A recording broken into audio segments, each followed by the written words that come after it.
वंदे मातरम। शिक्षक साथियों, विशेषकर ऐसे साथी जिनका हाल ही में डीबीसी में चयन हुआ है, विशेषकर वरिष्ठ अध्यापक, तो उनके संबंध में एक महत्वपूर्ण आदेश आज कार्यालय निदेशक माध्यमिक शिक्षा बीकानेर की तरफ से जारी हुआ है। जो भी साथी जो वरिष्ठ अध्यापक के रूप में कार्यरत है, उन जिनका भी व्याख्याता के रूप में चयन हुआ है और राजस्थान में 10,515 प्राध्यापकों को चयन करके जो लिस्ट जारी हुई है, उनको यथास्थान कार्य ग्रहण करने का आदेश जारी किए गए।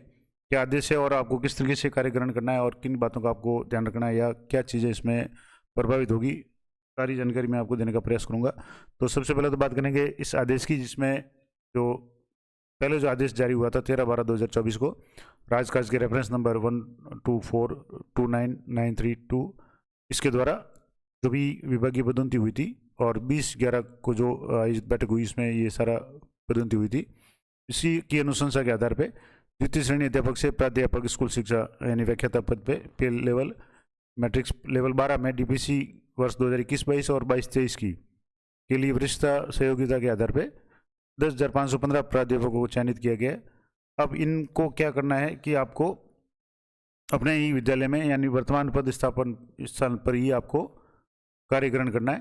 तो इसके संबंध में आदेश है कि विभागीय पदोन्नति समिति द्वारा चयनित सभी प्राध्यापक अपने प्रत्यक्ष आदेश जारी होने तक, यानी जो भी आगे आदेश जारी हुआ उस तक, उनके नाम के सम्मुख अंकित रिक्ति की तिथि से पदोन्नति की पात्र है। यानी जो भी आदेश जारी हुआ उसमें जो भी तिथि जो मेंशन की हुई है उस तारीख से पदोन्नति के पात्र है।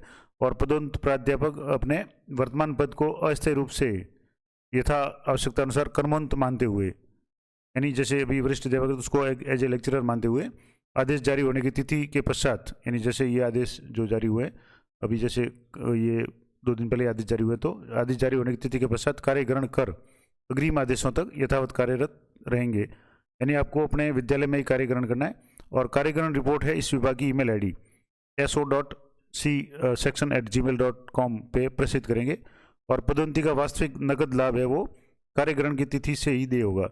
यानी जिस दिन आप अपने ही विद्यालय में यानी कार्य ग्रहण करेंगे उसी दिन से आपको यानी एज ए लेक्चरर आप कार्य ग्रहण करेंगे, उसी दिन से आपको नकद लाभ मिलना शुरू हो जाएगा।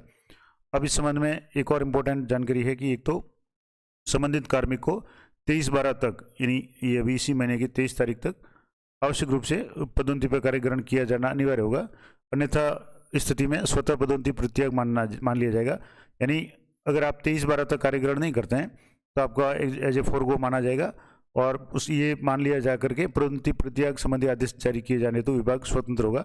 यानी फिर आपका जो भी है वो पदोन्नति फोरगो माना जाएगा और उसी के अनुसार आपको आगामी जो 2 वर्ष होंगे वहाँ पदोन्नति आपके पात्र नहीं होंगे। उसके संबंध में मैंने सुबह ही आज एक वीडियो अपलोड किया था कि जो भी अगर पदोन्नति आप फोरगो करते हैं तो उससे क्या नफ़ा है क्या नुकसान है, तो वो आप वीडियो जरूर देखें। और इसके अलावा उक्त चयन कार्मिक विभाग की जो संधान संबंधी अधिसूचना 16/3/2023 के विरुद्ध माननीय उच्च न्यायालय में दायर जो डीबीसी याचिका है और अन्य याचिकाओं द्वारा जो अंतिम निर्णय के अधीन रहेगा और उक्त प्रकरण में पारित आदेशों की पालना में पदोन्नति पर पदस्थापन आदेश पृथक से जारी किए जाएंगे। तो सीधी सी बात है कि वर्तमान में जो भी शिक्षक साथी वरिष्ठ अध्यापक रूप में जिस भी विद्यालय में कर रहे थे उनको वहीं कार्य ग्रहण करना है। अब ऑफलाइन कार्य ग्रहण करना है क्योंकि ऑनलाइन कार्य ग्रहण आप नहीं कर पाएंगे। कई तरह की स्थिति हो सकती है, एक ही विद्यालय के कई साथी जो वरिष्ठ अध्यापक है 2 या 3 भी हो सकते हैं, उनका भी अगर मान लो प्रमोशन हुआ है तो वो ऑफलाइन ही ज्वाइन करेंगे। सीधी सी बात है, आपको जैसे आपका जो भी रजिस्टर होता है, जो आपका अटेंडेंस रजिस्टर या जिसमें आप साइन करते हैं, उसी में जिस तारीख को आप कार्य ग्रहण कर रहे हैं, जैसे मान लो कल कर रहे हैं तो आपको सबसे पहले वहाँ से कार्यमुक्त किया जाएगा, जिसमें इस जो भी नियुक्ति आदेश जो था, जो ये 2 दिन पहले का जो आदेश था, इसमें उसका हवाला देते हुए कि इस आदेश के तहत इनका चयन व्याख्या के रूप में हुए अतः इनको व्याख्याता पद हेतु कार्यमुक्त किया जाता है।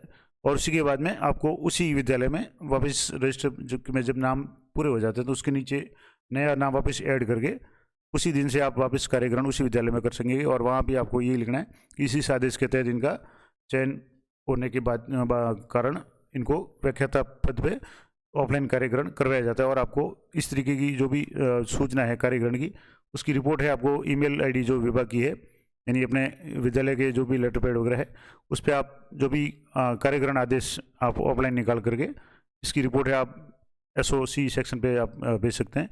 तो ये काम आपको करना है। इसके अलावा कुछ और इम्पोर्टेंट बातें जैसे जो संस्था प्रधानों को ध्यान रखनी है कि एक तो चयनित कार्मिक से पदोन्नति प्रत्याग को प्रार्थना प्राप्त कर 23/12 तक इस कार्यालय को अवगत करावे। यानी अगर कोई कार्मिक पदोन्नति परित्याग करना चाहता है, फोरगो करना चाहता है, तो उसको प्रार्थना पत्र लिख करके देना पड़ेगा कि मैं अपनी पदोन्नति फोरगो कर रहा हूँ और इसके लिए मैं स्वयं जिम्मेदार रहूँगा। तो वो प्रार्थना पत्र प्राप्त करके आपको 23/12 तक है वो कार्यालय को यानी इसी ईमेल एड्रेस पे भेजना है।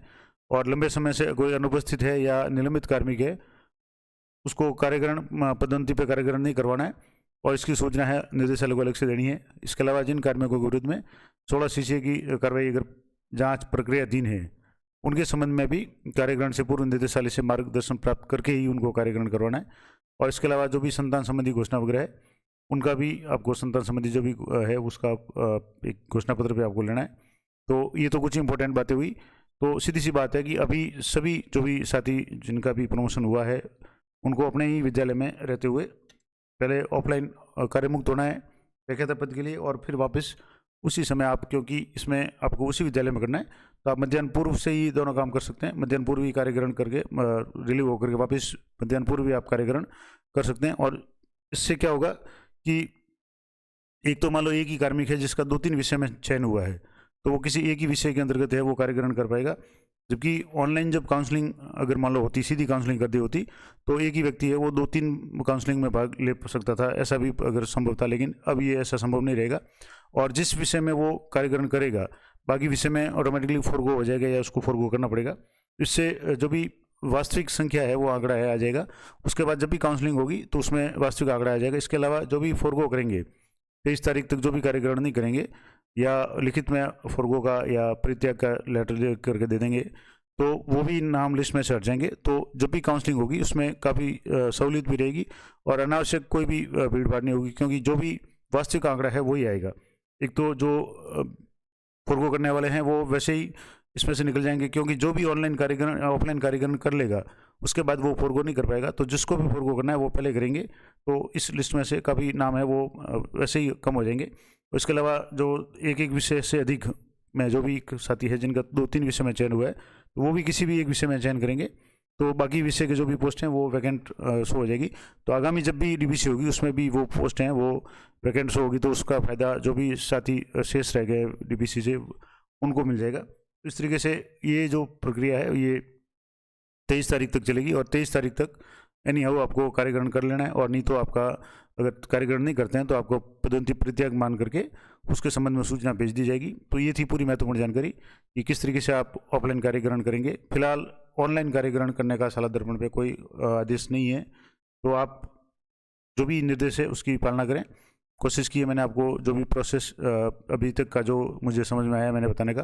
फिर भी अगर आपको कोई डाउट है तो आप जो भी विभागीय निर्देश है या उच्च अधिकारी है उनके परामर्श लेकर के आप काम करें। तो ये थी महत्वपूर्ण जानकारी, आशा करता हूँ आपके लिए उपयोगी रहेगी। इसी तरह की जानकारी के लिए चैनल पर बने रहें। मिलते हैं नेक्स्ट वीडियो में, तब तक जय हिंद, जय भारत।